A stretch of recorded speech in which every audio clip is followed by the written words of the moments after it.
गोंदिया जिले में आदिवासी विभाग ने आश्रम स्कूलों के प्रबंध समिति के लिए एक दिवसीय कार्यशाला आयोजित की।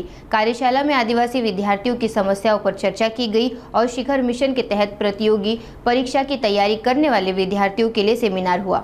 गोंदिया जिले में आदिवासी विभाग द्वारा संचालित 11 सरकारी आश्रम स्कूलों की समस्याओं और उनके समाधान पर चर्चा के लिए एकीकृत आदिवासी विकास परियोजना देवरी द्वारा एक दिवसीय कार्यशाला का आयोजन किया गया।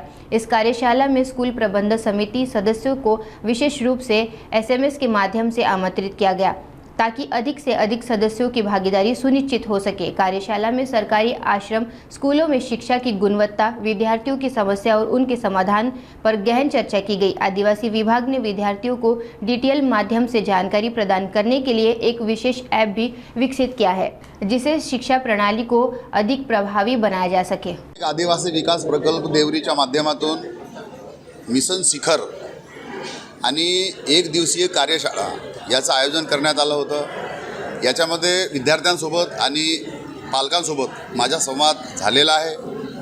निश्चितच आपल्या आदिवासी विकास विभागाचे मंत्री आदरणीय डॉक्टर अशोक उईके साहेब, महाराष्ट्र राज्याचे मुख्यमंत्री आदरणीय देवेंद्र फडणवीस साहेब यांच्या सूचनेनुसार आपला विद्यार्थी, आश्रमशाळेचा विद्यार्थी हा उच्च शिक्षित झाला पाहिजे, इंजिनियर, डॉक्टर झालं पाहिजे, याच्यासाठी म्हणून स्वतंत्र त्यांच्यासाठी क्लासेस आदिवासी विकास विभागाच्या माध्यमातून राबवण्यात येत आहेत। देवरी प्रकल्पाचे प्रकल्प अधिकारी कासिद साहेब यांच्या संकल्पनेतून हा कार्यक्रम आपण हाती घेतलेला आहे। येणाऱ्या काळात आपल्या विद्यार्थ्यांना कुठल्याच प्रकारचे त्रास होऊ नये। मग MBBSची ॲडमिशन असेल, BMSची ॲडमिशन असेल, इंजिनिअरची ॲडमिशन असेल, याच्यामध्ये पालकांना कुठल्याच प्रकारचं आर्थिक भूदंड होऊ नये याच्यासाठी सुद्धा आयोजन करण्यात आलेलं आहे।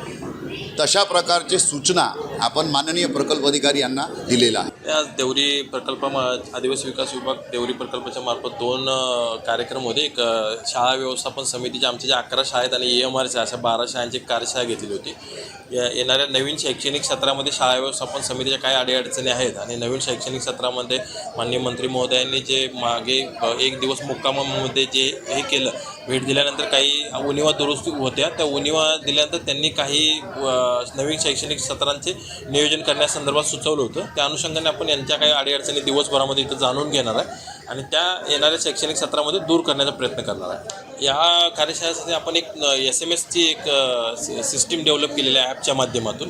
तर आपण जे सरळचा जो डाटा आहे त्या डाटाच्या माध्यमातून या माझ्याकडे 11 शाळांमध्ये जे विद्यार्थी शिकत आहेत त्यांच्या सर्व पालकांचे मोबाईल नंबर घेऊन त्यांना सगळ्यांनी SMS पाठवले होते। शाळा व्यवस्थापन समितीला पण आपण सगळ्यांनी SMS पाठवले होते।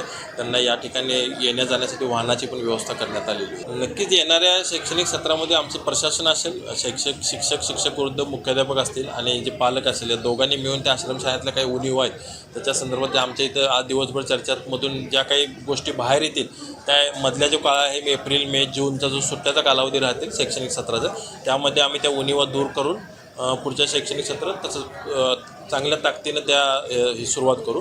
त्याचबरोबर मिशन शिखरसारखा उपक्रम होता, जिथं आपण नीट JEE CETसाठी यावेळी काही NIT IITचे मुलं आपल्याला प्राध्यापक म्हणून लाभलेले, ज्यांनी कोटामध्ये वगैरे चांगले हे फॅकल्टी म्हणून काम केलेले आहेत त्यांना, आणि आपण ते सत्र आयोजित केलेलं आहे। तिथे आपण 100 मुलांना गोंदिया जिल्ह्यातले आदिवासी, त्याच्यामध्ये जिल्हा परिषद शाळा असतील, वसतिगृह असतील, आश्रमशाळा शासकीय असतील, अनुदानित आश्रमशाळा असतील, त्यातले मुलं तिथं आहेत।